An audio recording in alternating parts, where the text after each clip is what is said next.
अस्सलाम वालेकुम students, how are you. उम्मीद करता हूँ कि आप खैरियत से होंगे। आज हम फर्स्ट ईयर क्लास फिजिक्स की बुक के चैप्टर नंबर 4 के लॉन्ग क्वेश्चंस के बारे में बात करेंगे और जिस चैप्टर का नाम है वर्क एंड एनर्जी। तो स्टार्ट करते हैं। बिस्मिल्लाहिर्रहमानिर्रहीम। तो चैप्टर नंबर 4 जिसका नाम है वर्क एंड एनर्जी, इसके अंदर हमारे पास 5 लॉन्ग क्वेश्चन आ जाते हैं। तो हम देखते हैं कि इस चैप्टर में कौन कौन से लॉन्ग क्वेश्चन बनते हैं। ये चैप्टर जो 5 लॉन्ग क्वेश्चन यहाँ पे लिखे हुए हैं, ये सिर्फ थ्योरी इंक्लूडेड है। इसके अंदर न्यूमेरिकल्स की हम बात बाद में करेंगे। ओके, तो स्टार्ट करते हैं। तो सबसे पहले लॉन्ग क्वेश्चन नंबर 1 हमारे पास आ जाता है work done by variable force. Work done by variable force एक लॉन्ग क्वेश्चन कंसीडर किया जाता है, लेकिन ये इतना आता नहीं है। इससे जो अगला पार्ट है work done by gravitational force, वो बहुत बहुत ही इंपॉर्टेंट है। तो हम इसे भी देखेंगे कैसे करना है और उसे भी देखेंगे। तो इसे देखते हैं। सबसे पहले यहाँ पे इसके बारे में कुछ इंट्रोडक्टरी बातें लिखी हुई हैं। In many cases the force does not remain constant during the process of work done. For example, else a rocket moves away from the earth, work is done against the force of gravity. उसने कहा है बहुत सारे cases में जो force है वो remain constant रहती है, does not remain constant, constant नहीं रहती the process of doing work, जब हम वर्क करते हैं। एग्जाम्पल में उसने रॉकेट की दे दी है, आपने एग्जाम्पल्स भी लिख देनी है। उसके बाद नेक्स्ट आ जाता है हमारे पास डायग्राम आपने एज ए ड्रा करनी है। इसके बाद आप लोगों ने यहाँ पे इसकी मतलब एक्सप्लेनेशन लिख दी है डायग्राम की। बाद में हमारे पास वर्क डन 1 आता है, वर्क डन 2 आता है। इसकी ये इक्वेशन है और इसकी ये इक्वेशन बन जाती है। उसके बाद नेक्स्ट इसने वर्क डन टोटल निकाल लिया है। उसके टोटल निकालने के बाद हमारे पास ये डायरेक्ट इक्वेशन बन जाती है लास्ट वाली। तो आप लोगों ने एज इट ही लिखना है इसे। और इसके बाद एक और डायग्राम दी हुई है, आप लोगों ने इसे भी ड्रा करना है। कि मैंने पहले भी आपको बताया ये इतना इम्पोर्टेंट लॉन्ग क्वेश्चन नहीं है, तो आप बस रीडिंग ही कीजिएगा इसकी, एक बार देख लीजिएगा डेरिवेशन सब कुछ आप लोगों ने देख लेना है। और अगर आ भी जाए तो फिर आप इसे इजीली मैनेज कर सकें। ओके, ये उससे अगला पोर्शन है थोड़ा सा। ये एक और इक्वेशन हमारे पास आ गई और ये एक्सप्लेनेशन आ जाती है। चलते हैं लॉन्ग क्वेश्चन नंबर 2 जो कि है work done by gravitational field. बहुत ही इंपॉर्टेंट है, बहुत ही इंपॉर्टेंट है और उतना ही इजी लॉन्ग क्वेश्चन है ये। तो आप लोग इसे ज़रूर, आप लोगों ने इसे स्किप नहीं करना, करना है इसे। ओके, जिस तरह भी करें आप इसे ज़रूर कीजिएगा, इसके आने के चांसेस बहुत ज़्यादा होते हैं। तो स्टार्ट करते हैं। हम देखते हैं इससे पहले इसकी डायग्राम उसने दी हुई है। डायग्राम के बाद यहाँ पे लिखा हुआ the space around the earth in which it's gravitational force acts on a body is called gravitational field. ये ग्रेविटेशनल फील्ड की डेफिनेशन लिख दी उसने। बाद में when an object is moved in an gravitational field, उसने कहा जब एक ऑब्जेक्ट ग्रेविटेशनल फील्ड में मूव करता है, the work is done by the gravitational force. जो वर्क डन होता है वो ग्रेविटेशनल फोर्स का। If displacement is in the direction of gravitational force, अगर डिस्प्लेसमेंट ग्रेविटेशनल फोर्स की डायरेक्शन में है, the positive, the work is positive, तो वर्क पॉजिटिव होगा। अगर डिस्प्लेसमेंट अगेंस्ट है ग्रेविटेशनल फोर्स के, तो वर्क नेगेटिव होगा। ये शॉर्ट क्वेश्चन भी आप लोग यहाँ पे लिख लीजिए कि यहाँ पे डिफरेंस लिखें नेगेटिव वर्क में और पॉजिटिव वर्क में। तो आप यहाँ से डेफिनेशन ये लिखेंगे। बाद में इसने डायग्राम की तरफ चलते हैं। डायग्राम के बारे में लिखा हुआ है let us consider an object of mass m। उसने कहा हमने एक ऑब्जेक्ट ले लिया जिसका मास m है, displace with constant velocity from A to B वो डिस्प्लेस वेलोसिटी है along various paths in the presence of gravitational field. In this case the gravitational force is equal to the weight mg of the object. Next आ जाते हैं हमारे पास थोड़ी सी और explanation आ जाती है। उसने यहाँ पे ए डी बी और 2 पाथ बना दिए। ए डी बी बना दिया पहला पार्ट, और उसके बाद में उसके अलोंग उसने एम जी एच और इसको ऐसे ना उसने फाइंड कर लिया हुआ है। तो आप लोगों ने भी ऐसे ही एज इट ही लिख लेना इसे। देखिए डब्ल्यू ए डी बी और W A C B. A C B का हमारे पास माइनस एम जी एच आया है, उसका भी माइनस एम जी एच आया है। तो आप लोगों ने ध्यान रखना अगर दोनों के इक्वेशंस के लास्ट में माइनस एम जी एच आ रहा तो आप बिल्कुल ठीक जा रहे हैं। उसके बाद उसने पाथ 3 ले लिया जो कि एक कर्व पाथ है। ये देखें, ये वाला जो नीचे बनाया हुआ अभी तक थोड़ा थोड़ा नज़र आ रहा है लेकिन मैं ड्रा कर देता हूँ। उसके बाद यहाँ पे उसने y2 ले लिया है हमारे पास। यहाँ पे y2 है, यहाँ पे y1 है। उसके बाद यहाँ पे डेल yn ले लिया है। ओके, तो यहाँ पे उसने इसके बारे में ही बातें लिखी हुई हैं और आप लोगों ने इसे इन सब को याद कर लेना है, पढ़ लेना है, समझ लेना है।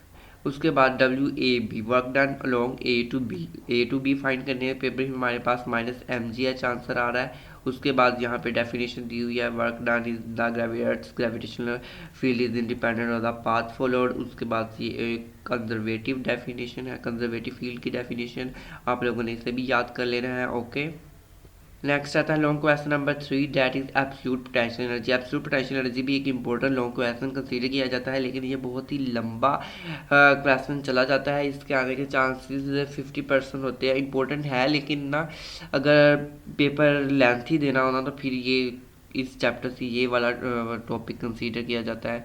अगर पेपर ज़्यादातर इसके आने के चांसेस नहीं होते मेरे मुताबिक। यह है ये क्वेश्चन अगर कोई देगा तो वो अगर पेपर की लेंथ बढ़ाने के लिए या बच्चों का टाइम ज़ाया करने के लिए देगा, अदरवाइज़ ये क्वेश्चन आने के इतने ज़्यादा चांसेस नहीं होते। तो आप लोग इसे पढ़ लीजिएगा, अगर आप पढ़ लेंगे तो आप लिख भी सकते हैं। बस इसे अंदर अंदर से 2-3 बातें आप याद कर लें कि क्या क्या इसमें डेरिवेशन है, बस उसके बाद आप लोग अगर एक्सप्लेनेशन ना भी चाहें तो अगर आप एक्सप्लेनेशन फिर अगर आपको डेरिवेशन आती होगी तो आप एक्सप्लेनेशन भी लिख सकते हैं। तो एक्सप्लेनेशन में उसने क्या लिखा हुआ है, absolute gravitational potential energy of an object at a certain position is the work done by the gravitational force in displacing the object from that position to infinity where the force of gravity becomes zero. उसने कहा absolute potential energy एक object की ऐसी energy है एक certain position पे work done by gravitational force, ये work done होता है by gravitational force in displacing, object को डिस्प्लेस करना उसके फ्रॉम इन्फिनिटी टू द उस ऐसी जगह, इन्फिनिटी से ऐसी जगह जहाँ पर जो ग्रेविटी की फोर्स है वो ज़ीरो है। ओके, नेक्स्ट यहाँ पे थोड़ा सा और एक्सप्लेनेशन लिख दी हुई है, मैं ज़रा एक्सप्लेनेशन की तरफ नहीं जाता, एक्सप्लेनेशन आप लोगों ने खुद कर लेनी है। ये डायग्राम ड्रा की हुई डायग्राम आप लोगों ने एज इट ड्रा करनी है। नेक्स्ट आ जाता है हमारे पास R is equal to R1 plus R2 over R2। इसके बाद हमारे पास अगर उसने कहा है R2 minus R1 del R हो जाए, और अगर R2 is equal to R1 plus del R हो जाए तो क्या होगा, ये देखिए नेक्स्ट उसने लिख दिया हुआ है डेरिवेशन हल करके, ये आपके पास डेरिवेशन आ गई। नेक्स्ट है हमारे पास ग्रेविटेशनल फोर्स का फॉर्मूला। उसके बाद उसने यहाँ पे बताया हुआ कि M क्या है, कैपिटल M क्या है, कैपिटल G क्या है। उसके बाद यहाँ पे उसने इक्वेशन स्क्वायर ले लिया है, स्क्वायर को ओपन किया तो ये वाला हमारे पास स्क्वायर ओपन का आपको पता है। उसके बाद यहाँ पे R का स्क्वायर और इसने वैल्यूज़ निकाल ली है। उसके बाद यहाँ पे R2 की वैल्यू आ गई। उसके बाद यहाँ पे R2 का स्केल पहले बता चुके हैं। Substituting the value of del R, यहाँ से उसने डेल R की वैल्यू सब्सटीट्यूट करने की कोशिश की है। हैंस 4.13 इक्वेशन बिकम, उसने कहा जो 4.13 जिसको हमने ग्रेविटेशनल फार्मूला कहा था वो इक्वेशन ये बन गई। As this force is assume to be constant during the interval del R, so the work done is, work done उसने हमें बताया W1 to 2 तक क्या है, ये वाला वर्क डन हमारे पास इक्वेशन आ गई W1 to 2 तक। उसने कहा negative sign indicates that a work done has to be done by the body from point A1 to 2। उसने कहा जो नेगेटिव साइन है वो हमें बता रहा है कि वर्क जो है वो डन हुआ है बॉडी 1 से 2 तक, because displacement is opposite to the gravitational force, क्योंकि जो डिस्प्लेसमेंट है वो ऑपोजिट होती है ग्रेविटेशनल फोर्स से। तो putting the value del R we get, उसने डेल आर की वैल्यू पुट करी, उसके पास ये वाला आंसर आ गया। नेक्स्ट हमारे पास 1 to 2 या 2 to 3 है। उसके बाद n to 1 है, ये 3 वैल्यूज़ आ गई हमारे पास। उसके बाद टोटल किया है उसने, टोटल करने के बाद हमारे पास ये वाली वैल्यू आ गई। नेक्स्ट उसने सिंप्लीफिकेशन किया है टोटल का। इसके बाद हमारे पास ये लास्ट पे ये वाला डायग्राम फॉर्मूला आ गया। तो नेक्स्ट चलते हैं। नेक्स्ट हमारे पास आ जाती है थ्योरी, जो कि थ्योरी मैंने आपको पहले ही बता दिया है कि अगर आप डेरिवेशन कर लेते हैं तो आप ये भी कर सकते हैं। ओके, तो आप लोग इसे तमाम को कर लीजिएगा ध्यान से। नेक्स्ट है long question number 4, that is scale velocity. Scale velocity भी एक बहुत ही इंपॉर्टेंट लॉन्ग क्वेश्चन कंसीडर किया जाता है। स्केल वेलोसिटी भी आप लोगों ने थोड़ी सी डेरिवेशंस है, बाकी थ्योरी है आप लोगों ने। तो स्टार्ट करते हैं। It is our daily life experience that an object projected upward comes back to the ground after rising to a certain height. उसने कहा हमारी डेली लाइफ की एक्सपीरियंस है कि जब कोई ऑब्जेक्ट को हम ऊपर फेंकते हैं तो वो कम बैक आ जाता है आफ्टर राइजिंग अ सर्टेन हाइट। जहाँ तक हम जितनी हम फोर्स लगाते हैं वो जितनी फोर्स लगाते हैं हम उतना ऊपर जाकर वो फिर वापस ग्राउंड की तरफ आता है।